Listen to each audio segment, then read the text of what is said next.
গত পর্বে আমরা দেখেছিলাম আমাদের লিটু সে তাদের শিফট হওয়া নতুন বাসা থেকে বের হয়েছে সকালবেলা আশেপাশটা একটু ঘুরে দেখার জন্য। তাদের বাড়ির পাশে একটা টিউবওয়েল ছিল, সেটা চাপতেই ঠান্ডা জল বের হয়ে আসে এবং সেখানে সে একটু শ্যাওলা শ্যাওলা গন্ধ পায়। গত পর্বটা এখানে শেষ হয়েছিল। চলুন তাহলে শুরু করি আজকের পর্ব। আমি শার্টের হাতায় মুখটা মুছে সামনের দিকে হেঁটে গেলাম। নিচে শুকনা পাতা, পায়ের চাপে ভেঙে গুড়িয়ে যাওয়ার সময় অদ্ভুত একটা খচমচ শব্দ হয়। 2 পা এগিয়ে যেতেই পায়ের নিচ থেকে কিলবিল করে কি যেন একটা ছুটে গেল। আমি ভয়ে লাফ দিয়ে পিছে সরে গেলাম। প্রথমে ভাবছিলাম সাপ, না আসলে সাপ না, এক ধরনের গিরগিটি। সেটা একটা বড় গাছ পেয়ে উঠতে লাগলো। আধা আধি উঠে থেমে গিয়ে মনে হলো আমার দিকে তাকালো। আমার মনে হলো সে বেশ রাগ করেছে, রাগ করে আমার দিকে তাকালো। দেখতে দেখতে দেখলাম টিকটিকির গলাটা টকটকে লাল হয়ে গেল। কি আশ্চর্য! এটা শুধু আমি বইয়ে পড়েছিলাম, নিজের চোখে যে কখনো দেখব চিন্তাও করিনি। আমি সাবধানে আরেকটু হেঁটে গেলাম। বড় বড় গাছগুলো দেখে কেমন যেন অবাক লাগে। গাছের উপর পুরু শুকনো বাকল, মোটা মোটা ডালপালা, তার উপর ঘন সবুজ পাতা। এরকম একটা গাছের উপর পা ঝুলিয়ে বসে থাকতে পারলে কি মজাই না হতো, তাই না? আমি ওপরের দিকে তাকালাম। কি আশ্চর্য! সত্যি সত্যি একজন পা দুলিয়ে বসে গভীর মনোযোগ দিয়ে আমাকে দেখছে। আমি ভয়ে চিৎকারই দিচ্ছিলাম, তখন বুঝলাম ওটা আসলে একটা বানর ছিল। রাস্তায় বানরের খেলা দেখে আমার ধারণা হয়েছিল বানর মনে হয় শুকনা রোগা পটকা। এরা মনে হয় শান্ত হয়ে বসে থাকতে পারে না, সবসময় তিরিং বিরিং করে লাফ দেয়। কিন্তু বানরটা মোটেও রোগা পটকা ছিল না, এটা বিশাল। এবং এটা মোটেও বাদরামো করছে না, খুবই শান্ত হয়ে বসে আমাকে দেখছে। বানরটা উপর থেকে আমার উপর লাফ দিবে কি না এটা নিয়ে আমার একটু ভয় ভয় হচ্ছিল। আমি সাবধানে পিছিয়ে যেতে লাগলাম। হঠাৎ করে একটা গাছের গুঁড়িতে পা বেঁধে আমি আছাড় খেয়ে পড়লাম এবং বানরটা সেটা দেখে হি হি করে হাসতে শুরু করলো।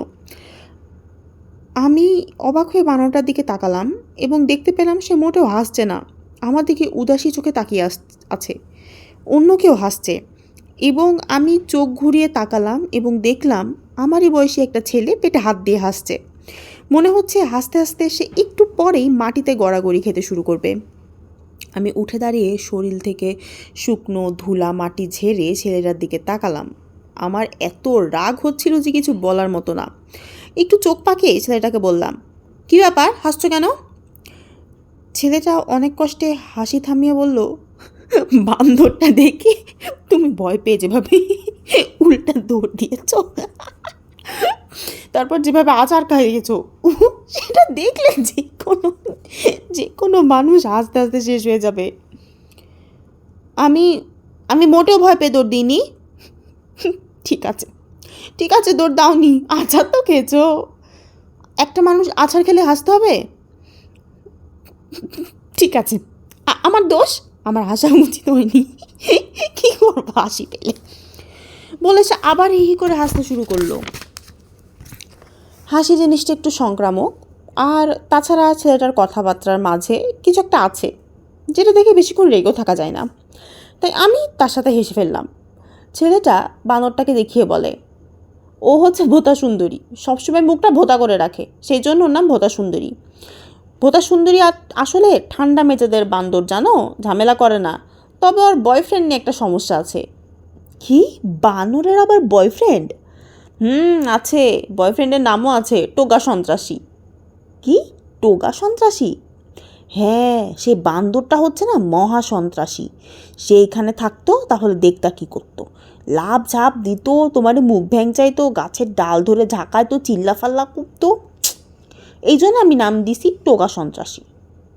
তুমি এখানকার সবগুলো বানরের নাম দিয়েছো? আরে না না, সবগুলারে তো পারিনি, যেগুলোর সাথে চীনা পরিচয় আছে সেগুলারে নাম দিছি। পাখিগুলারে নিয়ে একটু সমস্যা। আমি একটু অবাকই হলাম, তারপর বললাম, পাখিদেরও নাম আছে? এখানে তো হাজার হাজার পাখি। হ্যাঁ, সেটা একটু সমস্যা। তবে মনে হচ্ছে ধরো গাছদের নাম দিয়ে দিই, কারণ গাছ তো নড়েও না চড়েও না। যেমন ধরো এই গাছটা আছে দেখছো, এই গাছটার নাম দিছি মোটকুমিয়া। গাছ তো মোটা, সেই জন্য মোটকুমিয়া। আর ওই যে ওইটা ওইটা বুঝছো কোনটা, ওইটা, ওইটার নাম লম্বু। আর তার পাশে যে ডেন্ডি গাছটা, ওইটার নাম টেরাচান। আমি একটু অবাক হয়ে ছেলেটার দিকে তাকিয়ে রইলাম। সে আমাকে একটা একটা করে গাছগুলোর সাথে পরিচয় করিয়ে দিতে লাগলো। এরকম আজব ছেলে আমি জীবনে খুব একটা বেশি দেখিনি। গাছগুলোর নাম বলে শেষ করার পর আমি জিজ্ঞাসা করলাম, তুমি গাছের নাম দিচ্ছ, ব্যাপারটা কী বলো তো? সে দাঁত বের করে হাসলো, তারপর বলল, গাছের সাথে আসলে কথাবার্তা বললে মন মেজাজ ভালো থাকে, বুঝছো না? বিজ্ঞান মতে এটা দেখা গেছে, সেই জন্য আমি গাছের সাথে কথা বলি। একটা নাম না থাকলে তো কথা বলাটা জটিল। ও, ব্যাপারটা আমার কাছে মনে হচ্ছে একটু একটু পরিষ্কার হতে শুরু করেছে। তুমি গাছের সাথে কথা বলো? ছেলেটা একটু সন্দেহের চোখে আমার দিকে তাকায়, তারপর বলে, বলি তো, তাতে কি এমন ক্ষতি হয়েছে? না, কোনো ক্ষতি হয়নি। আচ্ছা, গাছ কি তোমার কথায় উত্তর দেয়? গাছের কি আমাদের মতো মুখ আছে নাকি যে উত্তর দিবে? তারা তাদের মতো করে উত্তর দেয়। তাদের মতো করে? সেটা কীরকম? এই মনে করো একটা গা ঝাড়া দেয় কিংবা একটা ডাল নাড়ায়। আমার মুখে নিশ্চয়ই একটা অবিশ্বাসের হাসি চলে এসেছিল, কারণ ছেলেটা কেমন জানি হঠাৎ করে আমার উপর রেগে গেল। তারপর বলল, তুমি বিশ্বাস করলে না তো আমার কথা? বিশ্বাস করলে না? তুমি দেখতে চাও, নিজের চোখে দেখতে চাও? তুমি দেখাও। ঠিক আছে, তুমি এই গাছটা ধরে দাঁড়াও তো। আমি ছেলেটার কথা মতো মোটকু মিয়াকে ধরে দাঁড়ালাম। ছেলেটা উপরের দিকে তাকিয়ে মোলায়েম গলায় বলল, মোটকু মিয়া, এই মোটকু মিয়া। তারপর আমার দিকে তাকিয়ে বলল, কিছু টের পেলা? আমি বললাম, হুম, পাইনি তো। ভালো করে মনোযোগ দাও, তাহলে পাবা। দিয়েছ মনোযোগ? আমি অনেক কষ্ট করে হাসি চেপে রেখে মনোযোগ দেওয়ার ভান করলাম। বিচিত্র ছেলেটা মধুর স্বরে আবার গাছকে ডাকলো, মোটকু মিয়া, মোটকু মিয়া। আমি বললাম, আচ্ছা শোনো, আমার কি মনে হয় জানো? কি? গাছের তো অনেক বয়স হয়েছে। এই গাছটার বয়স কত মনে হয় তোমার? ছেলেটা গাছটার দিকে তাকিয়ে বলল, 100 বছরের তো কম হবে না। আচ্ছা, আমার মনে হয় এই বয়স্ক একটা গাছকে তুমি নাম ধরে রাখছো, সে মনে হয় রাগ করছে। ছেলেটা আমার দিকে ভুরু কুচকে তাকিয়ে রইল। আমি বললাম, তোমার মোটকু ভাই নয়তো মোটকু চাচা বলে ডাকা উচিত, আমার মনে হয় তাহলে সে সাড়া দিবে। ছেলেটা গম্ভীর হয়ে মাথা নাড়ে, তারপর বলে, তুমি মনে হয় কথাটা ভুল বলনি। আমার মনে হয় বেয়াদবি হয়ে গেছে। আমার আবার হাসি উঠে যাচ্ছিল, কিন্তু ছেলেটার গম্ভীর মুখ থেকে হাসি চেপে রাখলাম অনেক কষ্ট করে। গাছের সঙ্গে বেয়াদবি করে ফেলেছে, সেটা নিয়ে আবার বেশি না মন খারাপ করে ফেলে। সেই জন্যে বিষয়টা বদলানোর চেষ্টা করলাম। বললাম, আচ্ছা তুমি কোন স্কুলে পড়ো? সরকারি স্কুলে পড়ি। কোন ক্লাসে পড়ো? সেটা কোনো ঠিক জানি না। আমি একটু অবাকই হলাম, জিজ্ঞাসা করলাম, জানো না মানে? আরে এক সাবজেক্টে ফেল করছি তো, ওই জন্য প্রমোশন দেয়নি। বাবা গিয়ে কথা বলবে, তখন মনে হয় দিবে। যদি প্রমোশন হয় তাহলে ক্লাস 8, না দিলে 7। এরকম একটা বিষয় কিভাবে আলোচনা করব আমি ঠিক বুঝতে পারছিলাম। তারপর চেষ্টা করলাম এবং বললাম, তোমার বাবা স্কুলে যে বলেনি? আরে না, বাবা এখনও জানে না, জানলে আমার খবর আছে। বললাম, ও আচ্ছা। ছেলেটা আবার মাথা ঘুরালো, তারপর তার বাম কানটা আমাকে দেখালো, তারপর বলল, এই দেখো। আমি ঠিক কী দেখবো বুঝতে পারলাম না। ছেলেটা তখন নিজেই বলল, এই কানের লতিটা দেখো তো ভালো করে, একটু বেশি লম্বা হয়ে গেছে না? আমার কাছে অবশ্য সেরকম কিছু মনে হলো না, কিন্তু ছেলেটার কথা রাজি হয়ে গেলাম। তারপর বললাম, একটু তো মোটা লম্বা হয়েছেই। ছেলেটা বলে, বাবা লম্বা করেছে কীভাবে জানো? টেনে টেনে লম্বা করে দিয়েছে। কেন? আরে বুঝছো না, লেখাপড়া করি না তো সেই জন্যে। লেখাপড়া করো না? কেন করো না? ছেলেটা উদাস মুখে মোটকু মিয়ার ডালে বসে থাকা ভোতা সুন্দরীর দিকে তাকিয়ে আমার দিকে তাকায়, দূরে টেরাচানের দিকে তাকাই, তারপর একটা নিঃশ্বাস ফেলে, তারপর বলে, ভালো লাগে না আসলে। এর ওপরে কোনো কথা হতেই পারে না। তাই আমি কোনো কথা না বলে ছেলেটার দিকে তাকিয়ে রইলাম। সত্যি বলতে কি, এবার আসলেই তার বাম কানের লতিটাকে আমার একটু বেশি লম্বা মনে হতে থাকে। আমি কিছু একটা বলতে চাচ্ছিলাম, হঠাৎই মনে হলো দূর থেকে কেউ একজন আমাকে ডাকছে, কিনকিনে গলার স্বর, নিশ্চয়ই রাজু। আমি বললাম, আচ্ছা শোনো, আমাকে ডাকছে, আমি যাই। হ্যাঁ। ছেলেটা ভুরু কুচকে আমার দিকে তাকায়, তারপর বলে, তুমি প্রিন্সিপাল সাহেবের বাসায় থাকো? আমি মাথা নাড়লাম। ছেলেটা হাত নাড়ল, তারপর বলল, ঠিক আছে যাও। আমি মোটকু মিয়ার তলা দিয়ে লম্বুর ডান পাশ হয়ে টেরাচাঁদকে পাশ কাটিয়ে যখন বাসায় যাচ্ছিলাম, তখন হঠাৎ আমার মনে হলো আমিও সব গাছগুলোর নাম জানি, কিন্তু ছেলেটা যে এই নামগুলো দিয়েছে তার নামই জিজ্ঞাসা করতে ভুলে গেছি। আবার দেখা হবে কিনা কে জানে। বাসায় আসতেই রাজু আমার কাছে ছুটে এলো, চোখ বড় বড় করে বলল, ভাইয়া তুমি জানো কি হয়েছে? কি হয়েছে? আমি একটা কলা খেতে খেতে বাইরে এসে দাঁড়িয়েছি, তখন হঠাৎ একটা... রাজু বড় একটা নিঃশ্বাস নেওয়ার জন্য একটু থামলো। আমি তখন বললাম, তখন কি বানর? আপু ভুরু গুচকে তাকালো, তারপর বলল, এই তুই কেমন করে জানিস? আমি বললাম, কলাটা কেটে নিয়ে তোর মুখে ভিংচি কেটে দিয়েছে তাই না? রাজু অবাক হয়ে গেল, বলল, হ্যাঁ। গাছের ওপর লাফঝাপ দিয়েছে, গাছের ডাল ধারিয়েছে, চিল্লাফাল্লা করেছে। হ্যাঁ, কিন্তু তুমি কীভাবে জানলা? ওর নাম টোগা সন্ত্রাসী। আপু এবার অবাক হয়ে আমার দিকে তাকাই, তারপর বলে, এই তুই এগুলো কেমন করে জানিস রে? আরে তার গার্লফ্রেন্ডের সাথে দেখা হলো তো।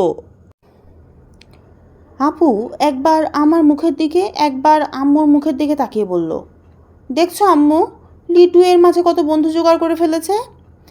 আমি বললাম, আরে এখনও তো মোটকু মিয়া, লাবু, টেরাচাঁদ কারো কথাই বলিনি। তুমি জানো এখানে কত বন্ধু আমার? আমি যখন আমার নতুন স্কুলে ঢুকবো তখন একটা ছেলে মেয়েকেও আমি চিনব না, তারা ড্যাব ড্যাব করে আমার দিকে তাকিয়ে থাকবে। ব্যাপারটা চিন্তা করে আমার পেটের ভাত কেমন যেন চাল চাল হয়ে যাচ্ছিল, কিন্তু আসলে মোটেও সেরকম হলো না। আমি যখন ক্লাসরুম খুঁজে বেড়াচ্ছি তখন সেখানে একজন দেখেই, মানে আমাকে দেখা মাত্রই হাত নেড়ে চেঁচাতে শুরু করলো, এই প্রিন্সিপাল সাহেবের ছেলে, প্রিন্সিপাল সাহেবের ছেলে।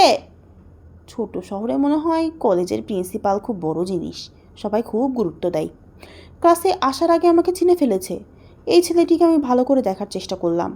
মাথার চুল তেল দিয়ে জব করে আঁচড়ানো, শরীরে ফিটফাট স্কুলের পোশাক, সেই জন্য প্রথমে চিনতেই পারিনি এটি হচ্ছে সেই ছেলেটা যার সাথে আমার প্রথম দিন দেখা হলো না, সে যে আমাকে ভোতা সুন্দরীর সাথে পরিচয় করিয়ে দিল, টোকা সন্ত্রাসীর কথা বলল। ক্লাসে একজন পরিচিত ছেলে পেয়ে যেন আমার জানে পানি চলে এলো। আসো তুমি আমার কাছে বসো বলে ছেলেটা নিয়ে আমাকে তার পাশে বসালো, এবং আমি ঠিক যেরকমটা অনুমান করেছিলাম ঠিক সেরকম একবারে শেষ বেঞ্চের মাথায়। আমি গলা নামিয়ে বললাম, তোমার আপু তাহলে এসেছিল? সে উত্তর দিল না এবং আবার তার বাম কানটা দেখালো, তারপর ফিসফিস করে বলল, আরে দেখো বাবা, টান দিয়ে একদিনে আরও আধ ইঞ্চি লম্বা করে দিছে। নতুন ক্লাসে প্রমোশন পাওয়ার জন্য কানের লতি আধ ইঞ্চি কেন লম্বা করে দেওয়া হবে এবং সেটা দেওয়া যায় কি না এটা অবশ্য আমার জানা নাই। সেটা নিয়ে আলোচনাও করা ঠিক না, তাই আলোচনাটাকে অন্যদিকে নেওয়ার জন্য আমি বললাম, আচ্ছা সেদিন না তোমার নামটা জিজ্ঞাসা করা হয়নি। আমার নাম? ছেলেটা ঠোঁটটা একটু উল্টে ফেললো, তারপর বলল, নামটা একটু বেশি ভালো হয়নি আসলে। এসএসসির রেজিস্ট্রেশনের সময় ভাবছি নামটা বদলে দিব, কিন্তু এখন তোমাকে তো কেউ কিছু বলে ডাকে, সেটা কি? ডাকে, স্কুলের সবাই রতন বলে ডাকে, আর বাবা ডাকে। বাবা কী ডাকে সেটা বলতে গিয়ে রতন থেমে গেল, আমার কাছে মাথা নিয়ে ফিসফিস করে এসে বলল, এই যে দেখো, এখন যে ছেলেটা ক্লাসে ঢুকছে একে চিনে রাখো, এর নাম হচ্ছে সাদিপ। ওই যে চশমা পরা ছেলেটা? হ্যাঁ হ্যাঁ, ওই ক্লাসের ফার্স্ট বয়, ফাটাফাটি মুখস্থ করতে পারে। ভাই রে ভাই, পরীক্ষার সময় যদি সাদিপের পাশে সিট পড়ে তোমার, আর কোনো চিন্তা নাই, চোখের কোণা দিয়ে দেখবার লিখবা, চোখ বন্ধ করে পাশ মার্ক উঠে যাবে। তাই নাকি? হ্যাঁ তাই।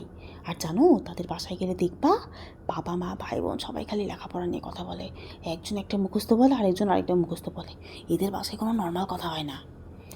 আমি ফার্স্ট বয় সাদিপকে দেখছিলাম, তখন রতন মুখটা আরও কাছে নিয়ে আসলো এবং গলাটা আরও নিচু করে ফেললো, তারপর বলল, এই যে দেখো ওই ছেলেটা আসছে, ওর নাম সুমন, একেও ভালো করে জেনে রাখো। কেন? এর বাবা টিএনও, তুমি যদি সুমনের সাথে উল্টোপাল্টা করো তোমার খবর আছে, পুলিশ বিডিআর এসে তোমাকে ধরে নিয়ে যাবে, তারপর এমনই একটা মাইরের মার দিবে গো, তুমি চিন্তাও করতে পারবা না। তাই? হ্যাঁ তাই। রতন আরও কিছু একটা বলতে যাচ্ছিল, তখন দুইজন মেয়ে কথা বলতে বলতে ঢুকলো। রতন আমার পেটে খোঁচা দিয়ে বলল, এই দেখো ওই যে দুটা মেয়ে আসছে, ওদেরকেও চেনে রাখো। ডান দিকের মেয়েটার নাম মাধুরী। আমার কি ধারণা জানো? কি ধারণা তোমার? এই যে মাধুরী, ও আসলে একটা পরী। পরী? আমি মেয়েটার দিকে ভালো করে তাকালাম। একদম সাদাসিধে ধরনের মেয়ে, মোটেও পরীর মতো দেখতে না। কেন পরী কেন? আরে হ্যাঁ পরী, মানুষের বেশ ধরে স্কুলে আসে। কেন পরীদের স্কুলে মানে মানে পরীদের দেশে ভালো স্কুল নাই নাকি? রতন এবার আমার দিকে একটু বিরক্ত হয়ে তাকালো, তারপর বলল, আরে ধুর, আমি কি সেটা বলছি নাকি? তাহলে কোনটা বলছো? আরে তুমি যখন মাধুরীর চোখের দিকে তাকাবা দেখবা ওর চোখের মনি গোল না, লম্বা বিড়ালের মতো। আমি একটু অবাক হয়ে রতনের দিকে তাকালাম। একজন মানুষের চোখের মনি লম্বা, এটা তো আগে কখনো শুনিনি। আমি এটা নিয়ে কিছু একটা বলতেই যাচ্ছিলাম, তখন সে আবার গলা নামিয়ে বলল, আর ওই যে শুনো, বাম দিকের মেয়েটা, ও তো সবচেয়ে ডেঞ্জারাস মেয়ে। কথাটা বলেই সে কেমন যেন শিউরে উঠল। তারপর বলল, এর নাম মাদার টেনিয়া। Mother taenia? হ্যাঁ হ্যাঁ, তবে শুনো, ওর নাম না আগে মনে হয়েছিল তানিয়া, কিন্তু এই নামে কেউ ডাকে না। তার বাবা মাও তাকে মাদার টেনিয়া বলে ডাকে। কেন তাকে মাদার টেনিয়া বলে ডাকে কেন? আরে জানো না, ও খালি মানুষের উপকার করতে চায়, সেই জন্য ওর নাম মাদার টেনিয়া। আমি তখনও বুঝতে পারলাম না, একটা মেয়ে যদি সবার উপকার করতে চায় তাহলে সে কেন ডেঞ্জারাস হবে। রতনকে জিজ্ঞাসা করলাম, আরে উপকার করা তো ভালো, এখানে ও ডেঞ্জারাস কেন হবে? রতন আমার দিকে তাকিয়ে বলে, আরে মনে করো সে ঠিক করলো সে তোমার উপকার করবে, কিন্তু তোমার কোনো উপকারের দরকার নাই, কিন্তু সে ঠিক করলো সে তোমার উপকার করবে। সে এখন কি করবে জানো? কি করবে? মাদার টেরিয়া কীভাবে মানুষের উপকার করে, জোর করে উপকার করে, সেটা আগামী পর্বে দেখা যাবে। আজকে এই পর্যন্তই, বিদায়।